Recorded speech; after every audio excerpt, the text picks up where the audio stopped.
Summer is almost here, and that means fun in the sun, pool days, falling asleep with a sunburn that makes you a little bit chilly and makes the bed way more cozy.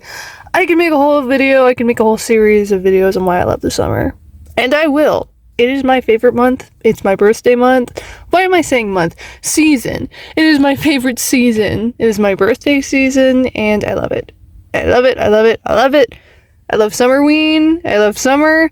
I love it! But with the changing of seasons comes all the emotions you've been repressing for the past 2 years. I mean, not really repressing. I've gotten a lot of help, but a lot of negative stuff is coming to a head right now. One, because I just had some conflict with friends, which I touched on a little bit in the last video. And two, because I just got through a major stressful situation and finally have a minute to breathe and am happy.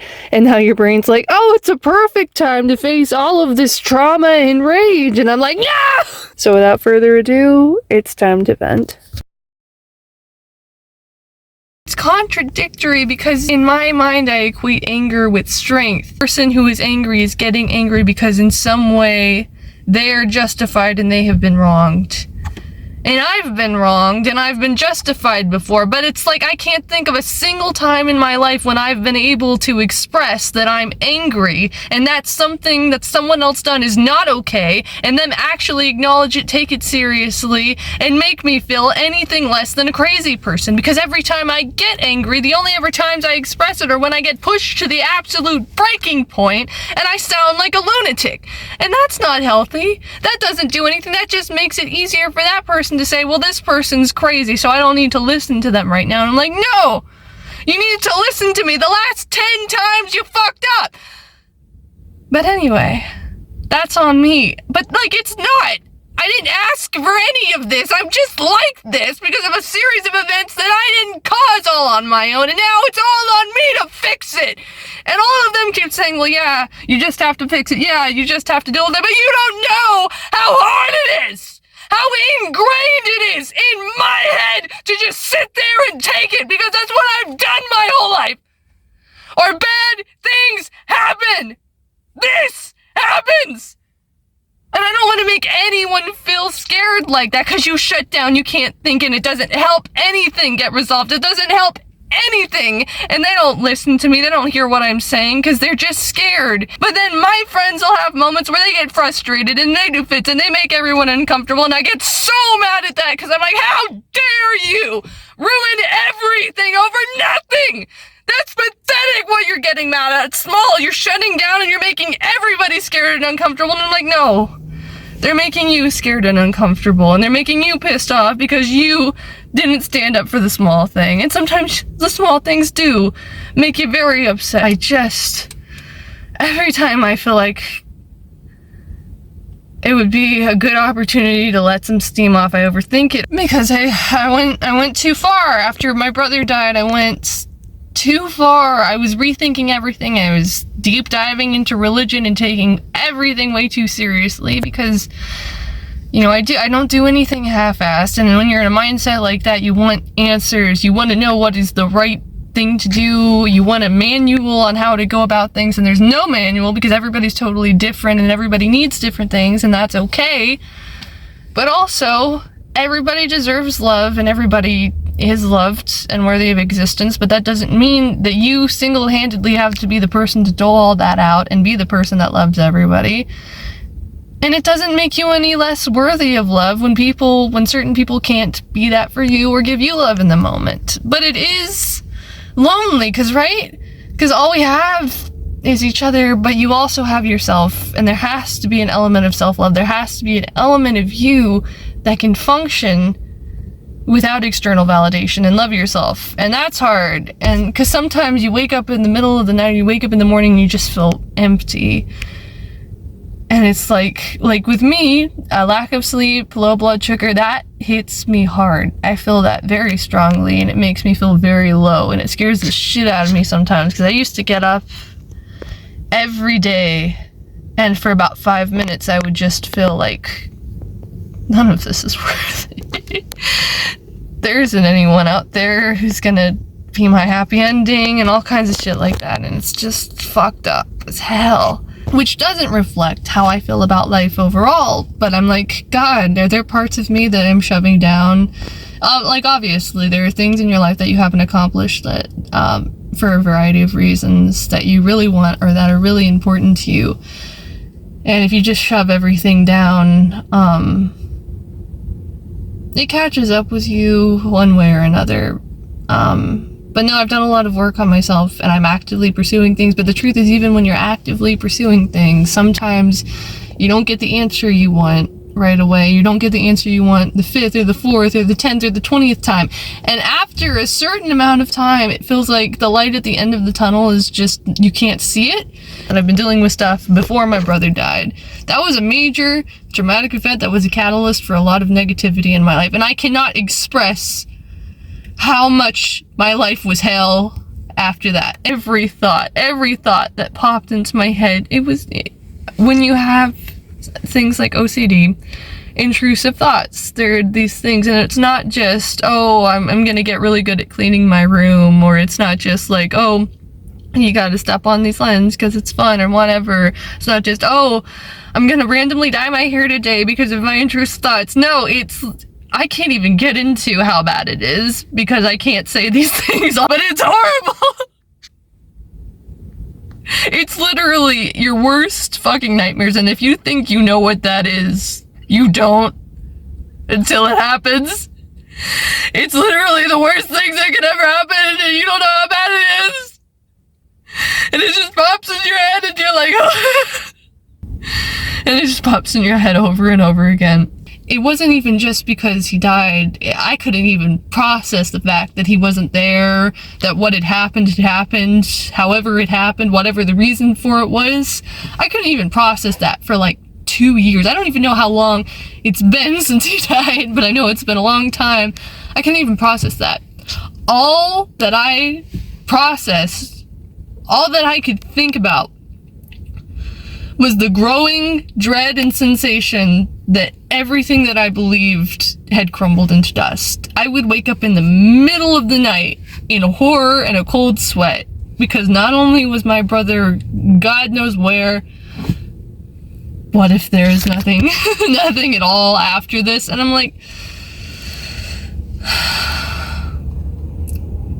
I questioned literally everything about my life, and it rewrote how I think about everything. And in a lot of ways, I'm in a healthier place, because the truth is, before any of this happened, my head was just down, and I was using a lot of very unhealthy coping mechanisms to deal with the fact, to just not think too hard about most things. And it kind of felt like I was a 15-year-old girl living a 23-year-old's life or whatever. I needed to make this because a lot of people don't like it when you talk about things that are unpleasant. They don't like it when you get angry or sad. But when you don't let yourself get angry or sad, or talk about the things that are making you angry or sad, it gets a lot worse. The alternative is a lot worse. And I'm not gonna let that happen to me. I don't want that to happen to me. And it's not bad. It's unpleasant. If you're not used to expressing things like that in like a healthier way, you see people doing it and it's gonna piss you off. That's what I'm still working through. But this makes me feel good. Making these videos it's like, you could say, oh, that's pretty narcissistic. You love me. Now, I pour my heart and soul into this the way any kind of artist pours their heart and soul into any form of creative expression they choose. This is kind of like editing, like short form directing, a little bit of acting when it's goofy stuff. It's all fun. It's all creative expression, and it's me getting to express myself in a way that's a lot easier. A lot of people can talk to a camera a lot easier than they can talk to other people, because there's no pressure. Like, you're being watched by the whole world, and you have the capacity to be, essentially, but like, you're not being watched when you're talking. I think it's a lot easier. It's a lot easier for me. But it's weird. So yeah, I'm gonna use this for the good and the bad. I agree with the philosophy. Don't go to bed angry. I try not to let these end on a negative note. And I want there to be hope. I'm a romantic in every sense of the word. I want there to be a light at the end of the tunnel, no matter what the situation is. And in the worst moments, it's been like, I don't know what's gonna happen the next day, but you do not have to assume the worst, and you kind of have to rewire your brain when you start assuming the worst when really bad things happen, or just like depression can make you can really mess with your head. And again, that emotion scares me more than anger ever will.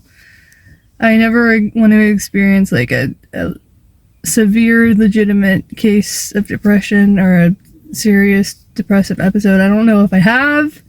I don't always give weight to what I feel, and I try. I gaslight myself into saying you're not actually sad because it scares me so much. I've definitely been lower than I have ever been in my life. More recently, and then like just since 2022, really. But it hasn't been like it's been. But. I also feel a lot healthier than I have. Your teenagers are messed up, but different things can make them better or worse, and it's different for everyone. But I've definitely got my color back the past few years, which makes me really sad because I wish my brother could have been a part of that. I don't always feel like I was the best big sister. I was the more cautious one, and I would watch him do stupid shit and decide, like, is it worth the pain? Is learning how to ride a bike worth the pain that comes with falling off? Usually the answer was no. Then he would get like good at it and he'd be a little shit about it, and I'd be like, I'm gonna destroy you. I'm gonna be better than you. And then that's why I did things, but I don't know. And then sometimes we terrorize each other. I usually was super competitive when it came to sports stuff. He didn't have that, I did, but then he was like, it's weird.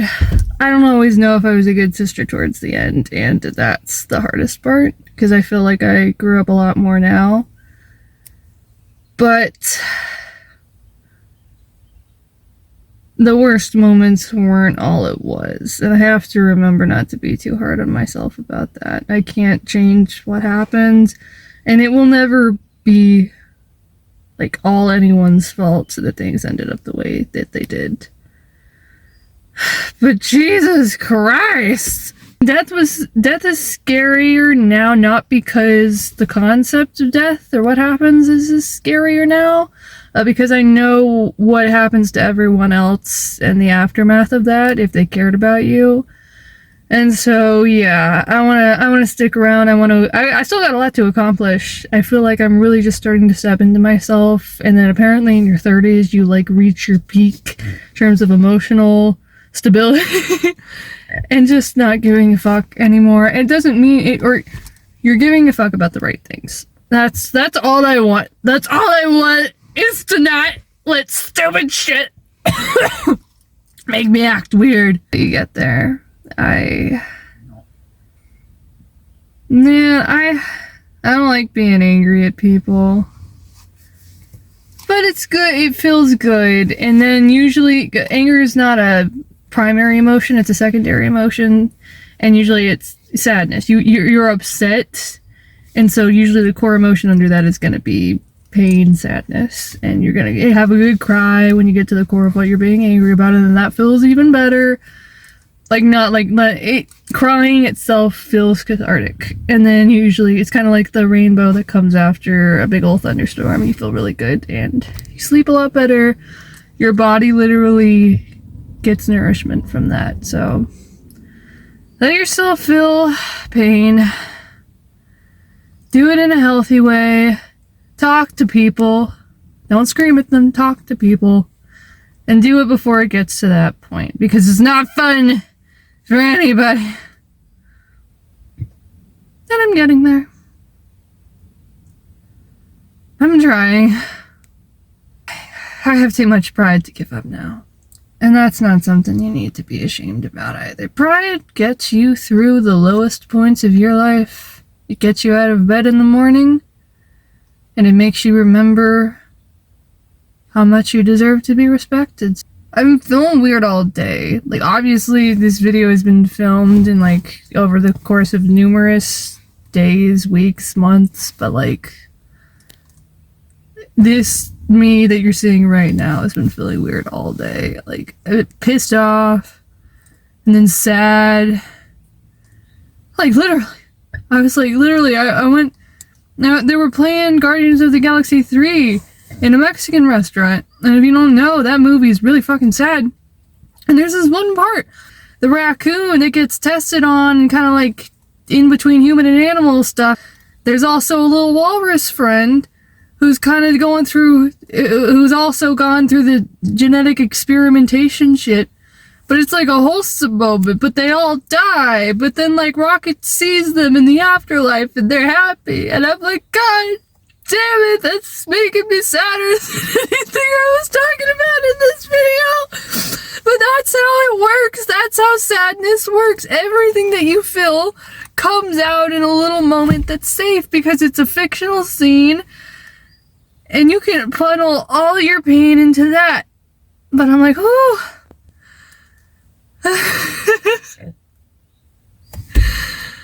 Oh, we're gonna get there. I'm gonna get there. Why every time I say that it feels like it's the wrong way to end this video. I don't know why. I think I'm tired of constantly like fucking up or overanalyze everything I do and then saying, I need to work on myself and then I'll be lovable. I need to work on myself and then I'll be lovable. And you do need to constantly work on yourself, but I think I'm tired of only looking at what I'm doing wrong and saying, I'll fix it. I'm okay. I'm learning things every day. Just talking about this is nice. Because it's been everything, and I feel like I haven't really talked about any of it. Even to my therapist in what came out in that part of the video, I was like, that's it. That's what it's been like for years. And I'm still dealing with the aftermath of it, but I'm okay. And I'm happier now. I really am happier. I really am happier right now. And I'm looking forward to things. And I have been for a bit now, looking forward to things. But there was a rough patch, let me tell you. But what I mean is I'm happier, like, right now. I went on a rocky road to Dublin, I can tell you that. But I got where I was trying to go. And a few years ago, I would have never taken the risk that I needed to get here. And I would have still been alone and miserable and not doing things that I wanted to do. And there's a whole lot of factors for that, but I had to be the one to decide I wanted to live my life again. I'm gonna kill my brother when I see him. Next time I see him, I'm gonna kill him. And then yeah. I'm just and then we'll all be dead, and then we'll all probably see each other again, and we'll just chill and stuff. I don't know how it works. That's kind of the point. None of us do. But there's no way in hell that... I don't know. There's no way in hell that there's hell. There's no way in hell that there's hell. Well, that too. But there's no way in hell that this is where it wouldn't sit right with me. It would be really sad if, like, this was where it ended, but that is not to say that this is not everything right now. This is amazing. I may never be, even if, like, there's that whole reincarnation thing is true, even if the afterlife is true, I'm never gonna be this me ever again. And even in this life, I keep changing and doing stuff, but all the Carlys are still here. And maybe all the Carlys will still be there later on too, but this place means everything right now, and I'm not giving up on it.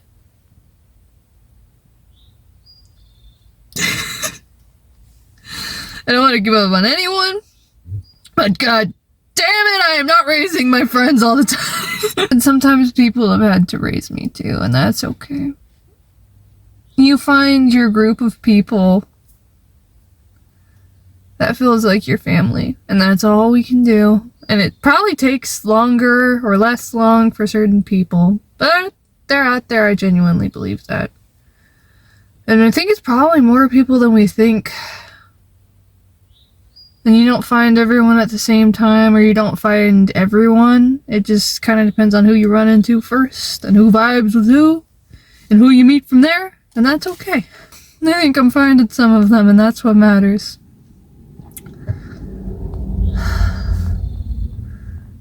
But now, but the hopeless romantic on me wants love now. I'm just sick of dating apps. I'm not getting back on the dating apps. So yeah, here's to the future. I'm ready for summer.